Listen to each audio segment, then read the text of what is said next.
There we go. Hello, everybody. I was just talking with mute on, so ask everybody to raise their hands if they can hear me. Please hit the raise your hand button if you can, and we'll get going if I get some raised hands. Sweet. Got some raised hands going on. All right. So today we're going to talk about something called Kanban. And if you're not familiar with Kanban, I'll give you a brief introduction to it. Really can't do a complete introduction to it, but it'll be a briefish introduction, so you'll get the gist of what's going on. And we'll talk about three of the most common problems that we find when we're doing implementations with folks of Kanban. Again, if you have questions, please just type them into the questions box there, and I will try and answer them as we go along. On my screen, the questions are over here on the sides, over here. You can't see them, but they're there. And we'll get going. All right. So let's click. I want to make sure I'm recording because I wanted to make sure. Yes, I am recording. So if anyone can't attend today, we'll make sure that they can hear the recording. Okay. So the first thing we're going to talk about is what is Kanban, and that kind of covers the Kanban done right part of it. Then we'll talk about three common problems. One is missing steps in the map, and you'll know what that means when we're done with the intro.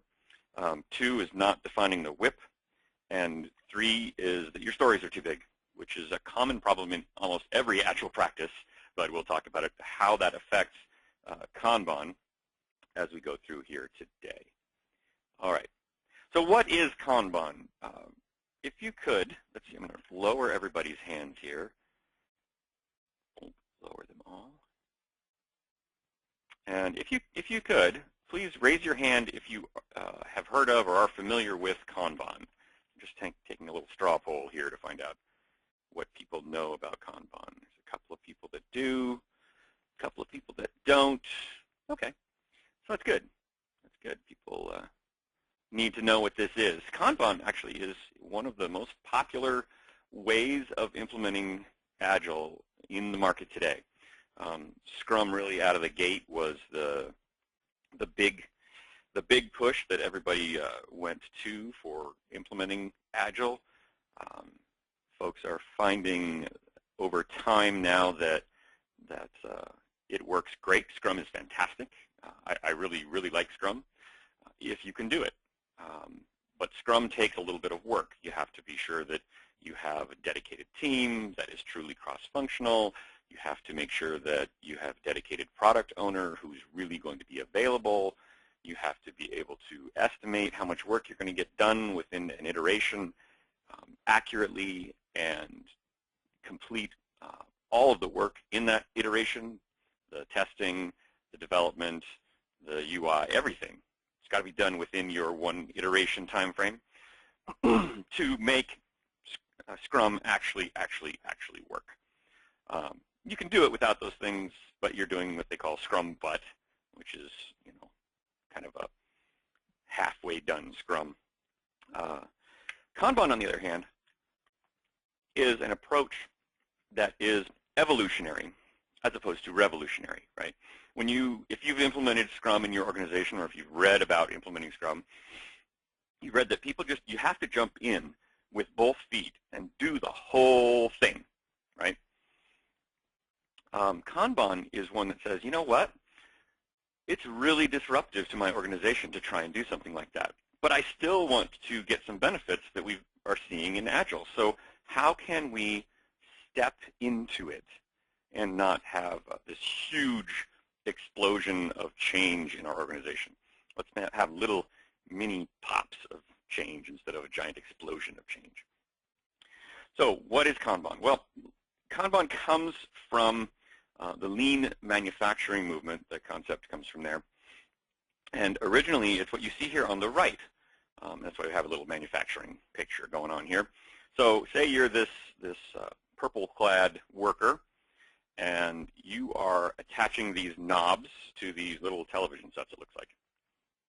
And you have a box full of knobs to your right, and you're taking a knob out and you're putting it on, and you're taking a knob out and you're putting it on. And as you go through, your box of knobs gets lower and lower and lower. At some point, you will run into a little Kanban card, and it is this literally a little card like this that's in your pile of parts down towards the bottom. And when you get that, you send it back up the line to the area of the manufacturing plant that supplies those knobs, right? And the reason it's down towards the bottom is that it takes some time to go up the line to have that order filled and come back. And so in an ideal world, it's set up so that based on your cadence, the speed at which you implement these knobs, the speed at which you put the knobs on the little televisions, the supply will have come back to you just when you run out. So you'll put the last knob on, and boom, here's the new pile of knobs ready for, a new box of knobs ready for you to start putting them on. No delay, also no waste, right? There's no inventory sitting there waiting for you to get to it. It's resupplied immediately. That's the idea of Kanban. What you're doing is by doing that, you are pulling the inventory from the inventory supplier rather than a traditional approach, which is that the knob supplier would be trying to guess when you needed more knobs and pushing them out, right, and shoving more supply into the field. Well, if you had to slow down for some reason or weren't keeping up the same pace, then what they're going to do is they're going to push too much inventory out there, and you're going to be buried in knobs. Or maybe you're working faster, and you run out of knobs, and then you wind up sitting there waiting for more knobs. So this is a just-in-time tool, the Kanban card, and Kanban actually means signal card or poster card or big sign card. In this little signal card right there is exactly what it is. So that's the history of Kanban and where it comes from. How we use it in software development or in agile kinds of projects is we set up a system that uses a similar kind of card and flow system. And it'll look kind of familiar to you if you've done Scrum before, because Scrum has sort of a similar board, but there's some missing elements that make it not a Kanban board. So let's take a look at what a Kanban board looks like. Oh, that's right. I wanted to go through this process first. So the way you start doing Kanban is to go through this lean process, right? Anytime you start a lean project or working with lean, you want to go through these 5 steps. And I didn't make these up. These come from lean.org, which is the mothership of everything lean. So if you look, you first want to identify value. So I've got a project or a system, and I want to identify what is the value I'm trying to deliver to my customer. In the case of a software development organization, which is frequently what we deal with, though it doesn't have to be that. It could be any kind of creation. Software development, you have working software, right? Working software features delivered to the customer is what value is. And then you would map the value stream. What's a value stream? A value stream is the steps along the way to the customer that where value is created along the line. So a customer makes a request for a feature, and then from that request all the way through to the delivery of that feature to the customer is the value stream. Now there may be steps in there that are non-value added steps. So to the customer, they don't add value, right? So maybe something like transportation or writing of a software spec or things like that, maybe code reviews. To the customer, and you could probably debate code reviews, but think about it. To the customer, they don't really care if you do a code review. They just want to make sure that the software is working right? They don't care if you have to wait for your VP to get approval of this specification to move on to the next step. The customer just wants to get their software. Okay? So there's value add VA and non-value add NVA things within that value stream. And so the idea is to look at that value stream, measure the steps along that value stream, and determine, well, first thing to figure out is where is there wasted time, wasted effort, stuff that we didn't realize we were doing that really is wasting time along the process, and hey, we can get rid of those right away. Then there's other things that are not value added, but based on the systems that we currently have, we have to keep them. For example, you may spend a lot of time in testing, right? So let's just throw out. I'm going to go down here. Here's a value stream example, right? So there's some requirements definition, there's some design, there's some building, and there's some testing. This is like a sample. You actually would have more columns than this, but it's a sample for you. And maybe you have a lot of time spent in the testing phase because you're doing manual testing, right? You have to manually test and retest every time there's a change to the system. Well, that manual testing is a type of waste because you could automate all that and make it much more efficient and much more quickly processed. So that is a type of waste, but it's not an immediately removable waste, right? If there was a 2-week delay between the time the requirements were finished and the time people started working on it because of some random reason, that people weren't ready for it because they didn't know it was coming, you could remove that kind of waste by saying, okay, we're going to pre-warn them that it's coming, and then they can get going. There's a waste removal easily done. So that's type 1 Muda. Muda is Japanese for waste. So that waste removal is easy. Type 1 Muda removal is relatively easy compared to that type 2, which is, you know what? With our current systems, we can't get rid of this problem. Does that make sense? I know I'm covering some stuff really, really fast with Kanban, but it's important to understand this in order to understand the next part of it. So what you're doing right now is you're just mapping out, hey, how do we currently do stuff? Now, in most of the projects I've done, in my career as a traditional and an agile project manager, as a traditional project manager, I never did this. And I think it was crazy not to, because there are some standard steps that you go through in anything. And to just map it out like this allows you to see just visually, where are you in the process? Are we in requirements still? Are we moving things into design? Where are we? So let's talk about what's on this little chart. This is a kind of a typical looking Kanban chart. You have the backlog of work here. You can call this your requirements backlog, your requirements specification backlog, something like that. And then what happens is you keep this prioritized, and you'll move things one at a time or a couple at a time, into this MMF. So MMF stands for minimally marketable feature. And that's what you want to be developing, is a minimally marketable feature, right? So each one of these purple cards is hopefully an MMF, minimally marketable feature. And that breaks down into several different stories that are going to make it up. And the stories in Kanban are what flow. Now, I'll pause because that's different.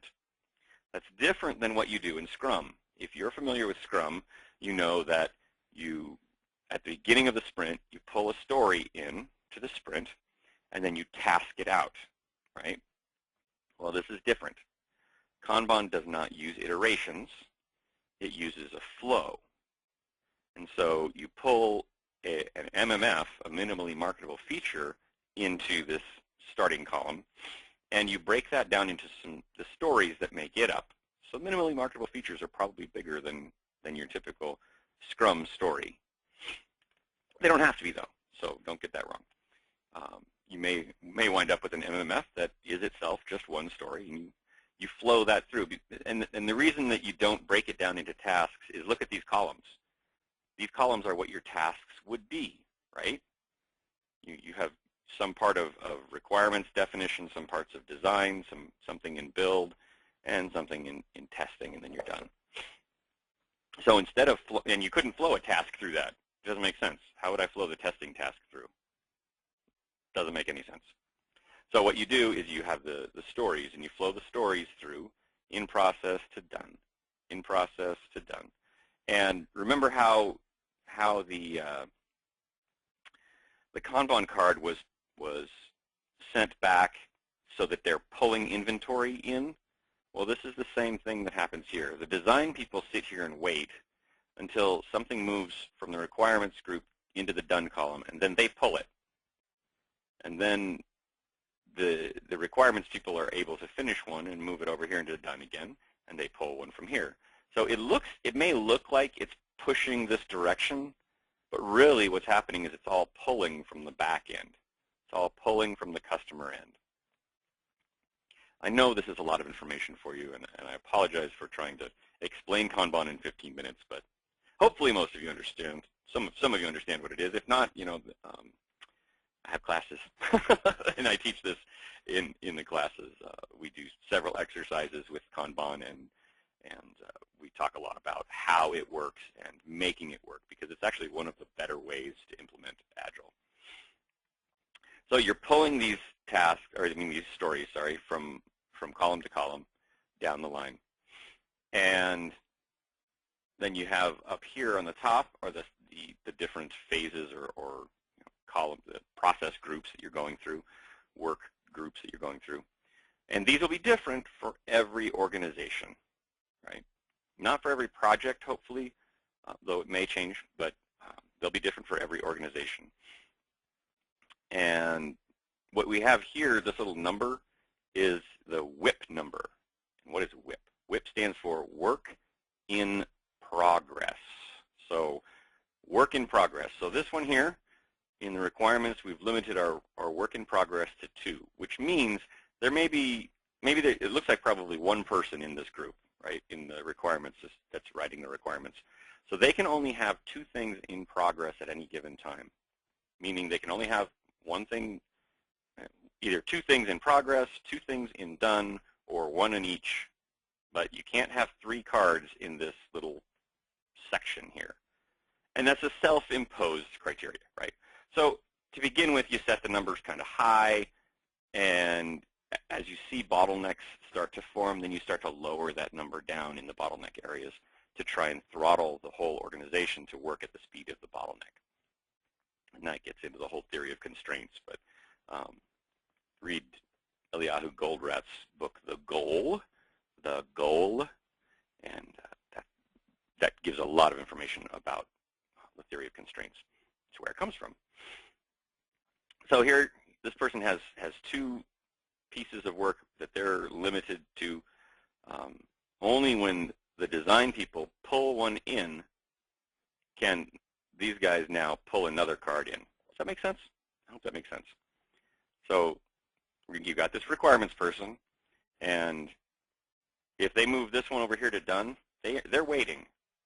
They're stopped. Because as an organization, we have self-imposed this rule that says only 2 pieces of work in progress at any time. And there's lots of good reasons for that we don't have time to get into. But trust me, it's important. Again, if you come to the class, we can go over why that works. But that's it. So that's what we do. I want to go back up one screen here. So we've mapped the value stream, and we're working to create flow. So you see how we're flowing things down this direction? You want to make these cards be smallish so that they can flow. If they're big, they're not flowing. They're waterfall, right? And then we've established that pull. You see how I talked about that already? You're pulling the cards down. And you want to seek perfection. So you want to do your retrospectives. Now, we don't have iterations in Kanban, right? There's no iteration there. It's just constantly flowing work. So we have to set up our own timeline, maybe once a month, maybe once every 3 weeks or something like that, but set up a regularly scheduled time to do a retrospective, to think about, okay, how can we improve this? And you know, in that whole concept actually comes from lean, right? The Japanese word kaizen, meaning that's the continually improving organization is a kaizen organization. So you want to set your time periods to seek perfection. And by seeking perfection, what you do is you go back through and you go, okay, is that value that we identified still true? Is that still the value that our customers need? Is our map truly accurate? Is it really reflecting what we do in normal work, right? Do we have good flow? Is our poll working? So you kind of go through that whole process again, and then you seek perfection again. And it's a continual process of growth. Okay, all of that to start talking about now. If you've implemented Kanban in your organization, what are some of the things that might go wrong with it? And there's three big things that might go wrong. First is missing a step in the map. This is really easy to miss a step in the map. It's very easy because we often make assumptions, right? Or I mean, sometimes we'll just miss it. Sorry, the first one is that we just missed it. Flat out, we mapped out the flow and didn't even think about the fact that we had to do a code review before we completed this work, before we said it was done in development. You know, it slipped my mind. Yeah, it happens. Don't fret about it. And none of these things in this are really, you know, to have a heart attack about. It's all a learning process and growing your efficiency and getting better, right? That's the whole thing about using this Kanban approach is it really makes it very clear when you got it and when you don't, right? As soon as you're missing something, it shows itself, right? So if you've missed a step, maybe it's because you made some assumptions, right?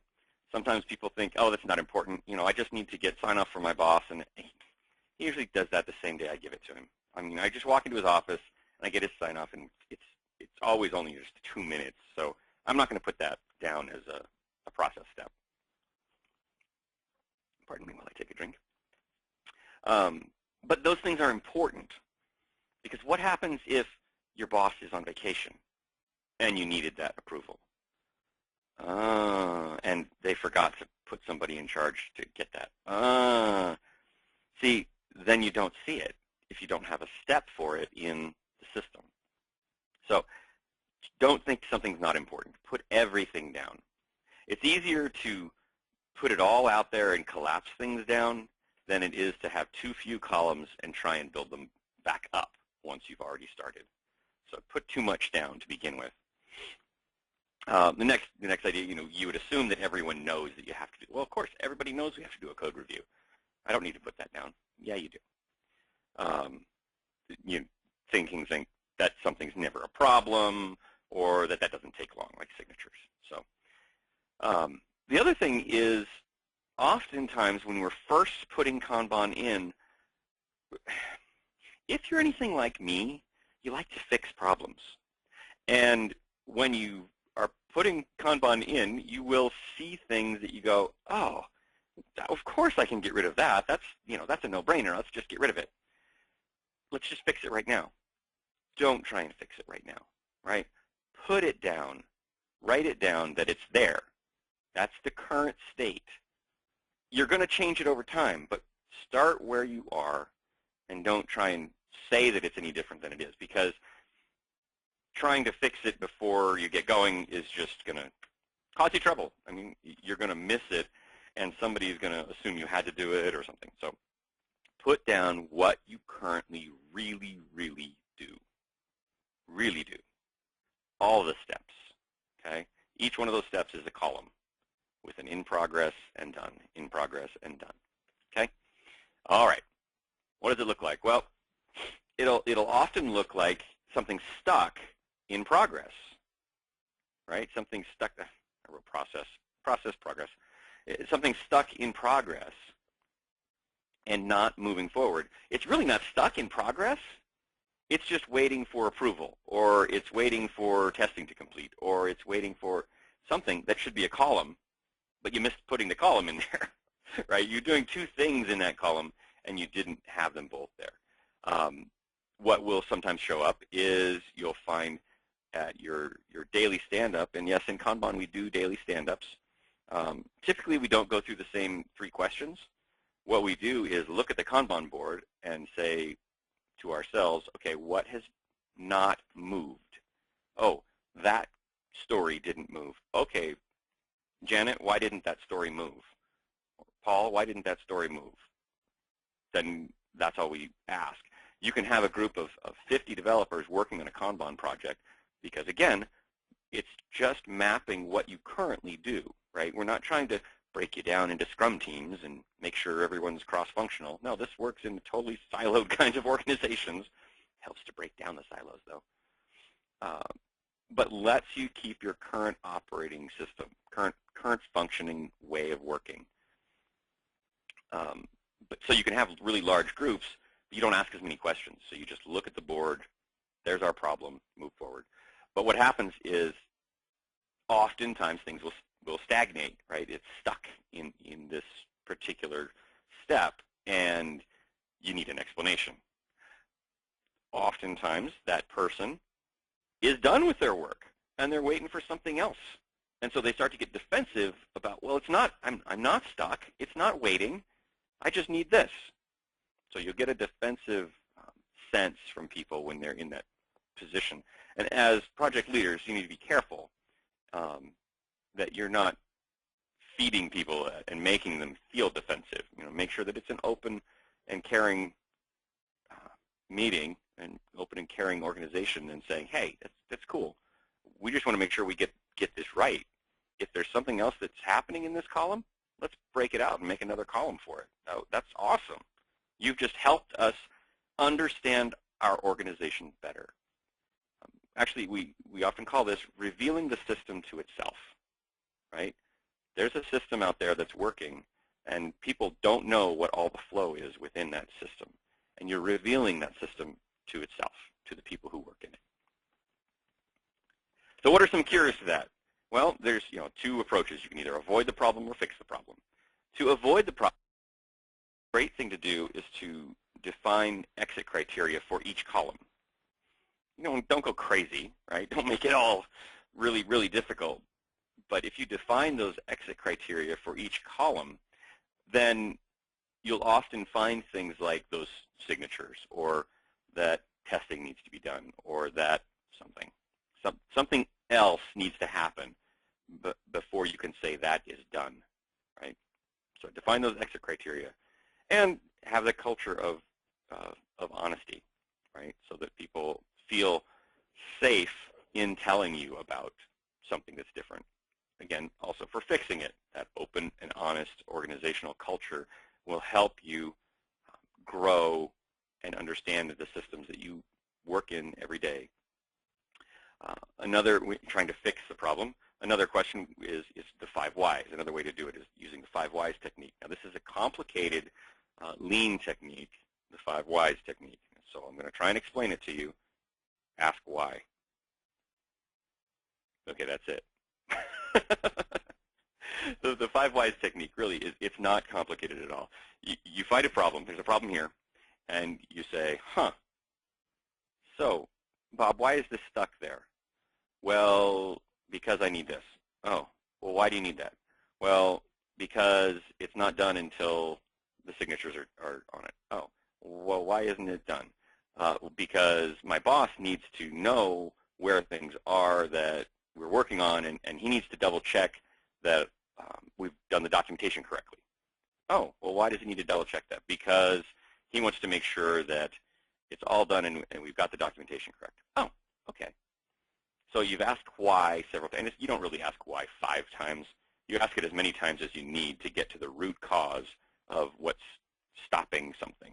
And so you may in that particular one that I just made up off the top of my head, we may go, well, let's add another column that's called documentation, because, code documentation, because we want to make sure that that part is done, right? So we're going to flow the story through the code documentation, And then your boss can just look, and it's made it through there, and your approval will go much faster. Just a simple idea. Another approach, if you wind up with some really complicated reason that something's not happening, you just maybe do an Ishikawa, the fishbone diagram, right, where you have different categories. And I won't go into how to do an Ishikawa analysis, but look it up online. You can figure out how to do a root cause analysis using Ishikawa. I like doing that. I also like using Ishikawa to do risk definition. It's kind of what I call reverse Ishikawa. So you're looking for possible risk areas in those different areas. But so those are the possible ways to fix that. Let's talk about the second way Kanban can go wrong. The second way would be not defining WIP limits. So a WIP limit is your limit on work in progress. This is what differentiates a Scrum board and a Kanban board. One of the things that differentiates a Scrum board and a Kanban board. You can have a my kids use a Kanban board to do their chores every week. And if you go onto my website, on the very front page there, scroll down towards the bottom. I believe it's the middle video. There's 3 videos across down there. The middle video is a video of my kids and how they use Kanban to do their Saturday morning chores. But we have a 3-column Kanban board, and it looks a lot like a Scrum board, right? Because you have ready, doing, and done. Looks like Scrum. The difference being we have identified WIP limits, and we don't have a time box. So they don't have a time box on getting their stuff in. Well, Saturday, but we don't put a time box on them beyond that. And the WIP limit says, kids, you can only work on 1 or 2 things at a time. Don't pull 3 or 4 things in. You'll just get overwhelmed. Work on 1 or 2. It helps you focus. And it really is what makes Kanban work, because you're slowing down to the speed you can actually process your stuff. And we would call it inventory if we were doing manufacturing. We call it requirements or features when we're doing software. We call it chores or tasks in this case when we're doing Saturday morning chores, right? So we limit the number of things that you can have in progress at any given time so that the system creates that flow, right? That's the third one there.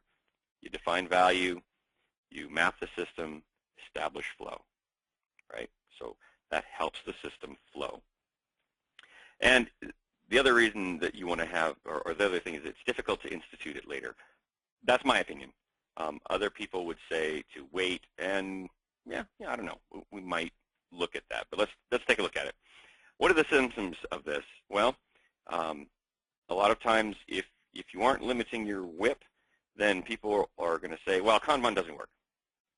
Because what happens is, say, in the requirements area, often it'll happen in requirements and in testing. So requirements area pulls in 35 features to develop requirements for. And they just get flailing because they have 35 things that they need to be, mentally shifting between. That's just too much for any one person to deal with. Even if you had 3 or 4 people, 35 is too many, right? Limit the number. It's the way we control bottlenecks. So maybe it's in testing, and you've got your developers, and they're just developing, and then they just dump a bunch of stuff on your testers. That is an uncontrolled bottleneck. So you've got now a ton of stuff that the testers are having to do, and they have, there's this huge pile in front of them, and they can't work their way through it fast enough to keep up with how fast it's coming in. And so they are now the bottleneck. People get frustrated. Developers are working their tails off to deliver features, but it's not getting tested. Okay, we'll skip testing. How many times have you done that? Oh, we'll just cut testing. No. So that's the idea of uncontrolled bottlenecks and the symptoms of if you don't have a whip limit, then it's not, you don't have controls. Basically, the whip limit is one of your biggest knobs in Kanban. So what do? Well, you set some initial whip limits. You have to make them up. I tend to, when I'm working with an organization, I will say, let's set a whip limit of 2 or 3 per person, okay? I'm a painter, and not like a house painter, but like a fine art painter. And I like to be working on 2 paintings at once, because I'll be working on one painting and painting away, and then you kind of get to a point where you're like, ugh, I don't know what to do now. It doesn't look right, but I'm at a loss as to how to fix it. So I'll turn back to the other painting I've been working on, and I'll work on that one for a little bit. And then I'll come to the same point with that one where you're like, oh, man, I'm just frustrated with this piece. And I'll look back to the first one that I was working on and go, oh, I've been away from it long enough. I have fresh eyes. I can see it with the new eyes and a new approach and go, oh, and now I see what to do. And I'll work on that first one again and go back to the other one when I get stuck on the first one, back and forth like that. And having talked for years with developers, it's very similar with development, right? I'm not a software developer, except for like some HTML stuff. I do a little bit of that. And, I do know how to do it, but I just don't do it professionally. It was very similar to that need to go back and forth between paintings. You don't want to just work on one thing, or you get bored. And you don't want to work on too many things, because you will get you'll waste a lot of time in context switching. And we've talked about before the 20% loss of context switching. So don't do that. So you want to set some whip limits initially, 2, maybe 3, and then throttle those up or down depending on where you start to find bottlenecks, right? The other thing you can do is, and I put it on here, though I didn't recommend it in the first slide, is to wait and don't put any whip limits in yet. And when bottlenecks start to appear, then put a whip limit on where the bottleneck is. It's a decent approach, I guess. I haven't tried that one myself, and because I just think it's easier to start out with some whip limits. So if you have personal experience with doing it without whip limits first and then implementing them later, I'd love to talk to you. So my recommendation is to do it first with some estimated limits. But I didn't want to just give you my opinion. I want to give you a balanced view of what other people say as well. So that's how you cure the no whip limit problem. You use whip limits. All right, now to the stories question. Stories are too big. Common problem. I see it all the time, right? Your stories are too big. In Scrum, it happens, and you wind up with carryover from sprint to sprint, right? Your story's too big. In Kanban, what it looks like is stalled stories, right? That the stories take 4 days, 5 days to move from column to column. You need to break down the stories so that they take 1 to 2 days max in each column, right? The story should take about a week, week and a half, typically, to complete, and that means complete, like through all the columns. I've worked with organizations where I've said that before, where it should take a week to complete, and somebody in the organization has misinterpreted that to mean it should take a week per column, which is not what I'm saying. I'm saying a total 1 week across the board. So symptoms of this is the most common, right? So you'll see things moving at a snail's pace, where stuff is stuck in one column for a long time, and then it goes blump into the next column, and then it waits in that column, and then blump into the next column. It looks like waterfall. It looks just like your traditional waterfall. You've got to get all this stuff done. You have lots of people sitting around waiting for the next person to get their piece done. Oftentimes, when your stories are too big, they're actually not, they're too big and dissimilar in size, which means they're not flowing either. What do I mean by that? I mean, one story will take 15 days, and another story will take 5 days, and another story will take 20 days to get done in each column. And I'm not kidding. I've seen this. And because they're of such differing size, and they're so huge, the person finishes the one that takes 15 days, and they're still they sit around for 5 more days waiting for the 20-day one to get done, so they can pull it in. Or the person with the 5-day one has a 20-day one coming next, and they're done, but it's waiting in the column prior to them to get done for the remaining 15 days. So they've got nothing to do. The problem with that is, of course, no one ever has nothing to do, so they get sucked onto another project, and people will say, oh, well, that's fine, we'll just have them work on another project. But the problem with that is then they're on that other project, and when the 20-dayer is done, they can't just go, bang, I'm right back on it. They have to finish up what they're doing over there, wrap it up, hand it off, and then move back over here. And all of that takes time. You'll find a lot of stressed people. Find people that are the people that are working on the stuff, that's taking a long time, are frustrated because it's taking so long. The people who are waiting for it are frustrated because they want to be working on that next thing. Everyone's frustrated. The management's frustrated. People wind up working overtime and working over weekends and holidays and things like that because they want to get this done. Look, it sounds so much like waterfall. So your stories are too big. And often they are poorly written, meaning that it's actually the story that you've got there is probably 5 stories, and it's written in such a way that they're all intertwined. They don't follow the INVEST model, where the I in INVEST stands for independent. Each story needs to be independent so that it can be worked on by itself and can be moved through the process independently of the rest of them. So that's what the INVEST model, look it up. Bill Ward came up with the INVEST model a number of years ago, and everyone uses it these days to define what's a good story look like. Maybe I should just do a webinar on writing good story cards. That might be nice.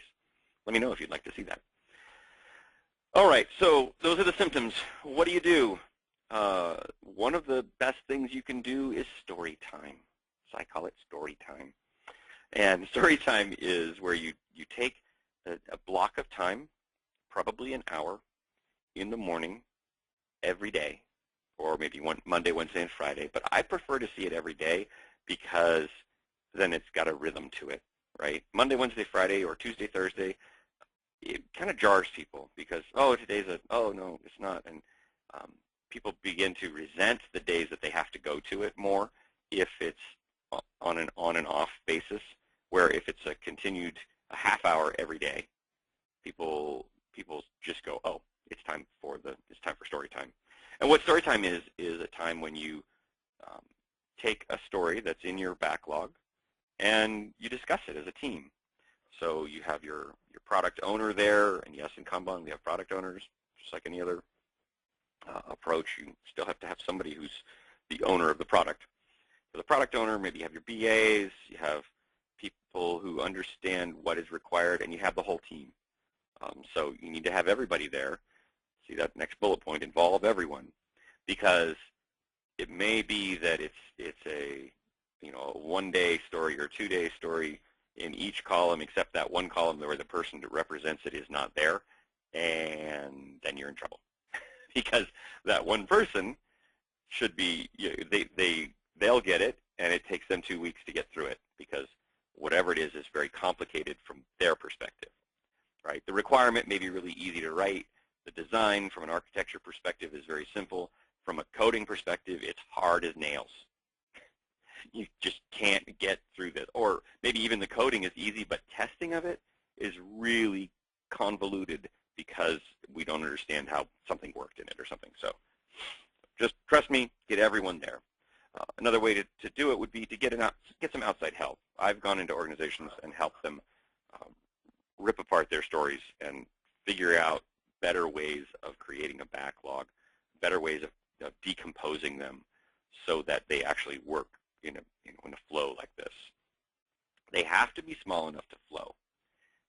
That's the key, right? The one probably the biggest hurdle you'll have when implementing Kanban is not mapping it out.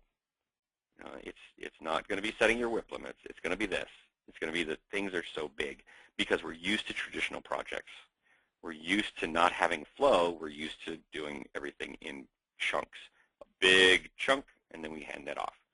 What we want to do is we want to break it down into smaller chunks and flow that work through the system. All right. We are at 12:45, and I would like to open the phone lines to see if anyone has questions. If you have a question, please raise your hand, and I will call upon you. I'll open this up here so I can see the raised hands. Must have done a decent job of describing this. I'm not seeing a lot of questions right now.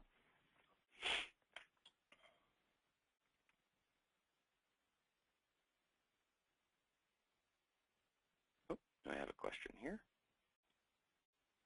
No immediate questions. Great. Oh, thank you, Chris. Thank you very much.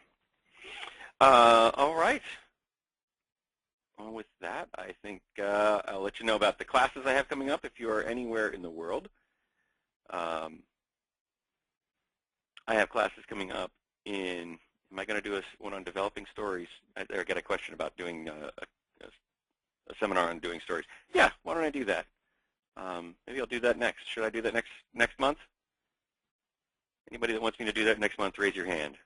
Do a seminar on doing stories. Yes. All right, I'll do it. I'll do it. So if you happen to be in Ireland or in San Diego, Madison, Wisconsin, New York, Phoenix, actually, if you are in Chicago, Phoenix, or Atlanta, I will see you next week because I am going to be in all three of those states next week. I'm flying to Atlanta and speaking there at the PMI chapter, and then I am off to Phoenix where I'm speaking twice at their PMI chapters, and then I'm off to Chicago for a day of Agile, a big seminar that they're having there, or a conference that they're having there, and I'm speaking twice at that conference, once on the PMI ACP, and then again on the business value of Agile. So if you're in any of those cities, look me up. Come on over, and I'd love to see you and chat with you at the event. I wanted to show everybody my website here too, because I wanted to show you the Study Central. If you are interested in the PMI ACP, I have a section that has a lot of great resources for you here. You can click on this and you can see some past webinars I've done. I have a sample exam you can take, flashcards available for you to purchase, and list of classes. Plus, over here on the left, there's also the ACP reading list, links to all those reading list items, and a link to any blog posts that I have, which are several of them. All right, well, let's see. I have a question here from Samir, and it says, so in Kanban, your speed is limited to your slowest column. Absolutely correct. And what's really interesting is that you already are limited to that. But what you're doing is you're slowing the rest of the system down so that it is working at the same speed as your slowest column. Does that make sense? Because you're working on a pull system, and you can only move one. I'm moving my hands to show you this. I can't see my hands, but you're moving one thing at a time. As a hole opens up, your cadence is based on your slowest column. And what happens then is it slows everyone down and reduces your inventory of stuff, right? So you're working on a number of requirements, and what happens, the reason that you like to do that is it slows down, or it shortens up the total the total cycle time for a story to get through the system. So if I make a new request and it goes to the top of the pile, and there's no big old piles of bottleneck, right? It's all going at the same speed as the slowest. Then that new request is going to flow very smoothly through the system, right? And it'll go through, say it goes through in 20 days, where if I have a big pile of backed up requirements, right, that are, like, say they're going into testing from development, that story is going to get put into that pile, that feature is going to put into that pile, and it's going to wait until all the rest of the stuff in that pile is worked through, and then it's finally going to get done. And so that might be 3 months because you've got this huge bottleneck in front of testing, for example. So say your testing is your bottleneck. Hey, I just did. When you move your BAs to testing for that Kanban team, sometimes we'll move the BAs to testing to do that. It's helpful sometimes to do that. Sometimes you'll just throttle things back so that you don't have so much. Often what happens is testing is the bottleneck, and one of the first things we do to help that is move testing up in the system, so that when you are defining your requirements, the very next column is defining your acceptance tests. So nothing goes to your developers without a written acceptance test. Maybe it's just a table, but for every field that you have an acceptance test written for it. That way, your developers, oh my gosh, actually know what they're developing to, right? They're not going to get this surprise, and there's not an animosity then between, or this kind of, I'm going to get you kind of sense between the development team and the testing team, right? Oftentimes you'll find this attitude that testers, from the development side, that those testers are just out to get us. They're trying to trick us.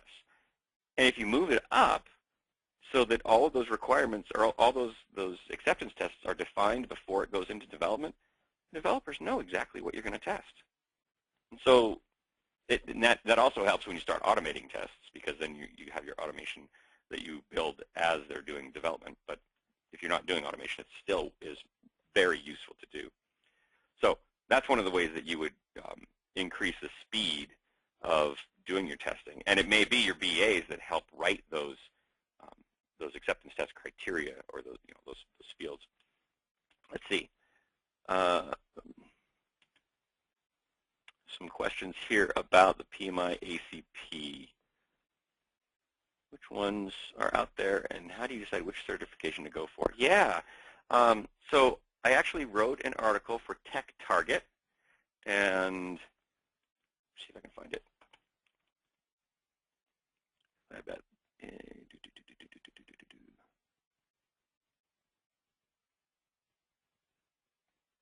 Tech Target. It's around here somewhere. I wrote an article for Tech Target. There it is. A Cert is Born is the title of the article. And at the end of that article, I talk about the different certifications that are available. And they have a lovely ad here that's going to play. Skip this. I want to show it to you. So go ahead and look at this article. And down at the bottom of it is a table here that talks about the Scrum Master certifications. There's two different kinds of Scrum Master certifications out there. There's the one from Scrum Alliance, and then there's the ones from Scrum.org. Scrum.org is Ken Schwaber's organization. Scrum Alliance is the Scrum Alliance. I won't go into the details of why there's two organizations, but suffice it to say there's two. And really, Scrum is the one biggest certification out there. There's IC Agile, and there's DSDM, and there's several other minor ones. And I hate to call them minor because the people who work on them don't, they are working hard on them.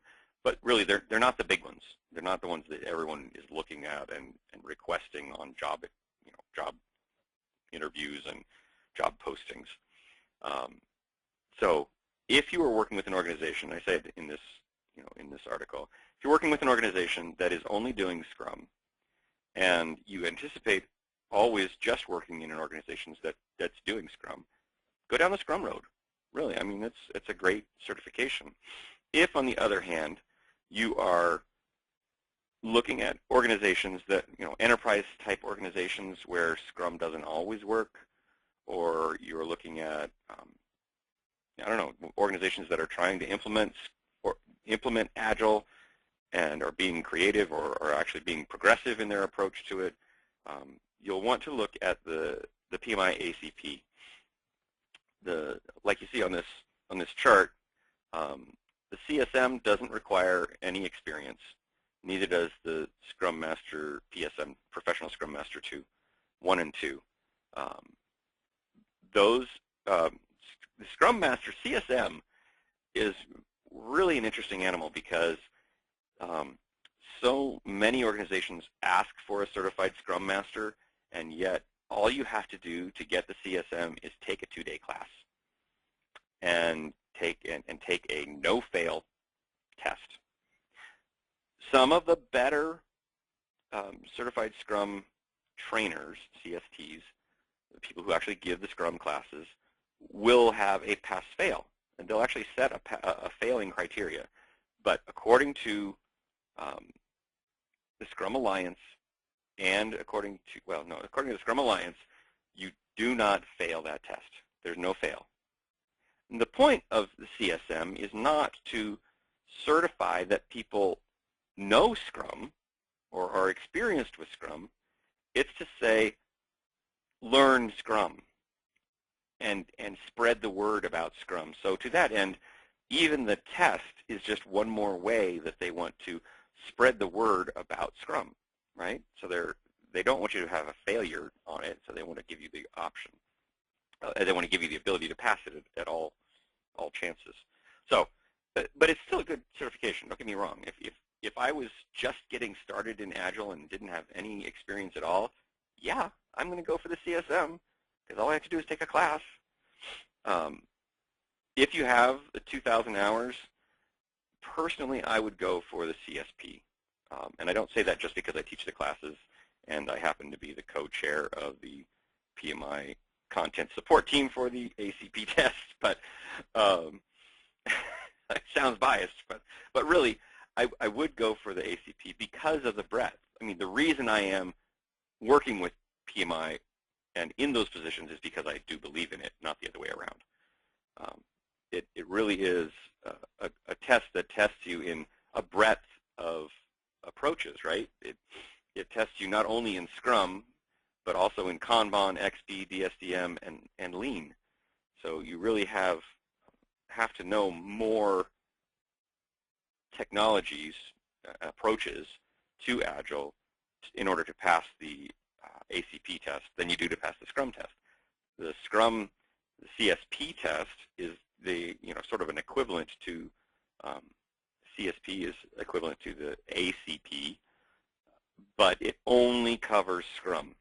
You don't have to know about Kanban, don't have to know about XP, don't have to know about Lean, just Scrum. And I think that's limiting. I think that's short-sighted, but don't get me wrong. I think it's a great certification if your organization is just Scrum. And I know organizations that are like Scrum by the book. This is what we do. I've talked to them before, and they just do Scrum, which is great. So that's my 2 cents. I would go for the ACP if you've got the hours to get it done. Go for the CSM if you are just getting started in Agile. Probably would, as a process, I would go CSM, get some experience, and take an ACP class, like maybe from me, in order to get, because you have to have 2,000 hours, and you have to have 21 hours of training. So that's for the ACP test. If you go to my website, I have several resources on that Study Central, that page that I showed you. Okay, let me see. I have one more question here. So if you say testing is safe, testing is your one. I'm like, oh, I already answered that one. So let's see. I think that answered them. You're welcome, Cindy. Any other questions before we call it a day? Doesn't look like it. All right, everybody. Well, thank you for joining. Please, again, go check out the resources that I have for you there on whitewaterprojects.com. If I'm coming to your area, I would love to see you. Come take one of my classes or hear me at one of my talks. And if not, I will see you next month. And again, well, I apologize for moving this one on you to Tuesday, but I had a client meeting that I'm going to be at on Wednesday. So I will talk with you all next month. Thanks. Bye-bye.